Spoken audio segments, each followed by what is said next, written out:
Well, we are winding down this series, probably only one more after this. Thanks to all of you who have watched and commented and shared these videos. It's much appreciated. So what do I see happening to feminism? I see the proponents of it entering a period of die-off, an extinction event, if you will. I have a friend named Elizabeth. She's a well-known anti-abortion activist, also a traditionally religious woman. Though she looks about 35, she and her husband have 10 children. Hold that thought. As a longtime liberal before I switched sides, and as a folk singer for most of my life, I also know many liberal women who live by the feminist code. Some of them have a male guitar player living in their houses. Most of them have passed on having children. You see, they were very busy putting a career together. Somebody had to feed the folkie, so no kids. Hold that thought. In most of the places worldwide where feminism has been calling the shots for the last few decades, the liberal populations have stopped reproducing at the replacement rate. This means that they are having fewer kids than is necessary to maintain their populations at the current level. Most of these countries also have expansive social safety nets. As anybody who has studied these things knows, it takes more people paying into the welfare state than collecting from the welfare state in order to keep these programs solvent. If you wonder why Germany and France are importing people at such rates as they are, this is your answer. If you stop creating the next generation of taxpayers, you will need to import the next generation of taxpayers. And it is largely these expensive social programs that attract the foreigners who have little incentive to assimilate. For decades, California has barely brushed the replacement rate of 2.1 children per woman.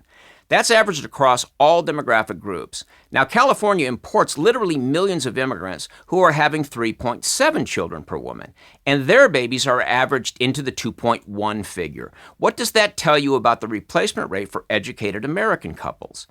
It tells me that these couples are reproducing well below the replacement rate.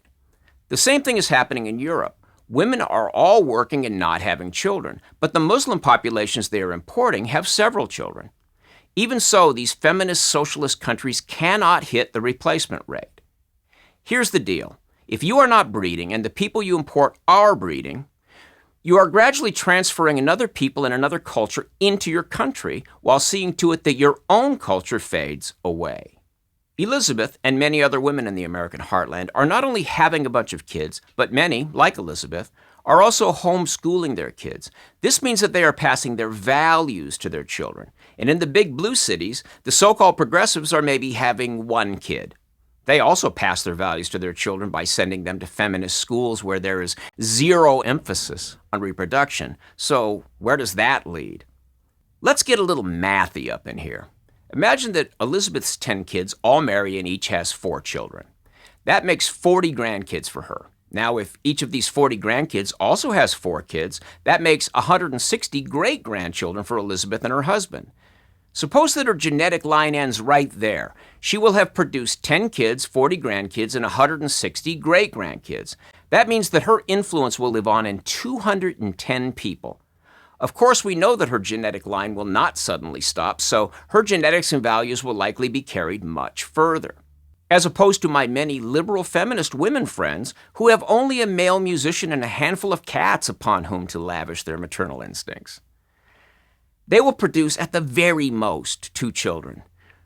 These children will produce 2 each, and those 4 will produce 2 each as well, maybe, if we're really lucky. This means that our woke liberal feminist will leave a legacy of 16 humans in the same 3-generation period as it took Elizabeth to make 210. Actually, since educated white liberals wait much longer to have children, most of these women will be long gone before the last 8 come along. So at their deathbeds, the numbers of family in attendance might be on the order of 50-1 in favor of Elizabeth. And this is assuming that these liberal feminist women leave behind any offspring at all. We haven't mentioned that most of the non-immigrant American kids are actually being produced by the more conservative couples who still do exist even in California and New York. Even in the Bible Belt, 10 kids is a lot, so let's be conservative with our numbers. Traditional Christians may only be outproducing liberal feminists at a rate of 3 or 4 to 1, but that is still a devastating effect.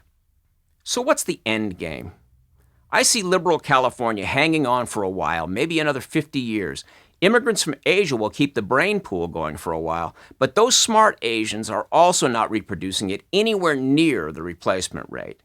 The upshot is that feminism, with its de-emphasis on home and family, is actively killing itself off. Muslims are not feminist, and neither are the Latinas pouring in from the South. Sure, they vote Democrat in order to keep the benefits coming, but those benefits are supporting rapidly expanding families moving slowly into the hollowed-out middle class. And large middle-class families tend to lean conservative. At some point, third and fourth generation Hispanic Americans will become the majority, shift toward the right, close off the border, and return to their religion-based family values. And left-wing feminism will go the way of the dinosaur. Now, some anti-feminists will say, good, let progressives die off. Well, it would be one thing if we were just predicting the decline of an ideology we disagree with. But we're not. We're looking at the certain extinction of Western culture as we know it, unless we wise up, that is. So the fact that our brightest, most disciplined group is willfully killing itself off is not good news. It's not just a suicide, not just a murder-suicide. It's a culture-wide suicide pact.